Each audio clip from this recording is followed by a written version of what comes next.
Hello students. In my previous talk, I had talked about the components of a network node in wireless sensor network. Today, in this lecture, I will be talking about the WSN model and the network architecture of wireless sensor network. As we already know that a WSN consists of hundreds or maybe thousands of low-cost nodes which could either have a fixed location or they can be randomly deployed to monitor the environment. The sensor nodes are usually scattered in a sensor field.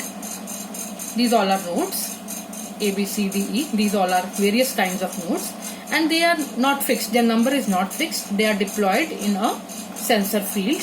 Their number can vary from a few hundreds and it can go up to a few thousands.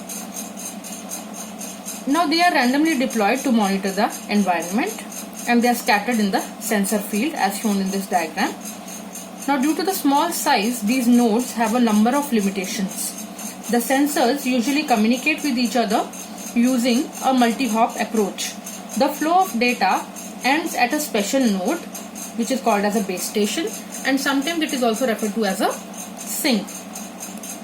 The base station links the sensor network to the other network like a gateway to disseminate the data sensed for further processing.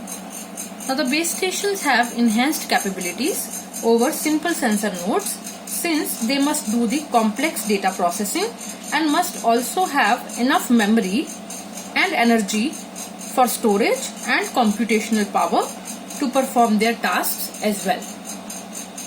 Now, one of the biggest problems of the sensor network is the power consumption, which I have already mentioned in my previous lecture.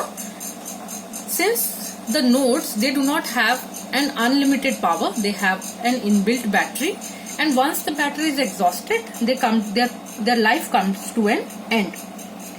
Now, this power consumption is generally affected by the communication between the nodes. So, in order to solve this problem, there are aggregation points which are introduced. Now, these aggregation points reduce the total number of messages exchanged between the nodes and they can save some energy. So, usually these aggregation points are the regular nodes like you can see here in this diagram. This diagram shows the clustering hierarchy. Now, these dotted circles show the cluster heads which will be aggregating or which will be collecting or summing up the data from the various data nodes. These empty circles are showing the various sensor nodes and these dotted circles everywhere are showing the cluster heads. These bigger circles are representing, dotted circles are representing the various clusters. All of them are connected to the base station. Now the cluster heads which will be responsible for summing up or aggregating the data from the various nodes and it will be sending the data finally to the base station. So it will reduce the number of messages which will be exchanged between the nodes and it will also save some energy. So usually the aggregation points are the regular nodes that receive the data from the neighboring nodes and perform some kind of processing, and also they forward it to the next hop or to the base station. So similar to the aggregation point is the clustering, which I have already explained. Sensor nodes, they are organized into various clusters. Each cluster will have the cluster head as a leader, so it will act as a leader. The communication within a cluster may travel through the cluster head, which is then forwarded to the neighboring cluster head until it reaches the destination, that is the base station.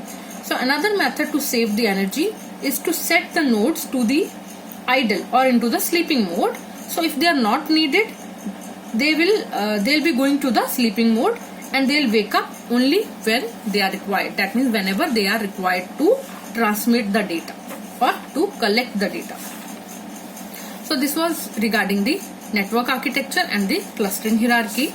Now I will talk about the various design factors of the wireless sensor network. So there are various factors which influence the design of the wireless sensor networks. They are listed here. First one is the very important, that is called as the fault tolerance, then scalability, and then the production cost. So fault tolerance means, see, some of the sensor nodes may fail or they may be blocked because of the lack of power, or maybe due to some physical damage or some environmental interference. So the failure of the sensor nodes should not affect the overall task of the sensor network. So this is the reliability or the fault tolerance issue. So fault tolerance is the ability to sustain the sensor network functionality without any interruption due to the sensor node's failure. So the reliability is represented as Rk of T of a sensor node, and it is modeled using the Poisson's distribution. So it is represented as Rk of T is equal to e raised to power minus lambda kt, where lambda k is the failure rate of the sensor node k at any time t. Next factor is scalability. Scalability means that the number of sensor nodes which are deployed to study a phenomena may be on the order of hundreds or thousands. So depending on the application, the number may reach an extreme value of millions. So the density can also range from a few sensor nodes to few hundred sensor nodes in a region less than 10 meter in diameter.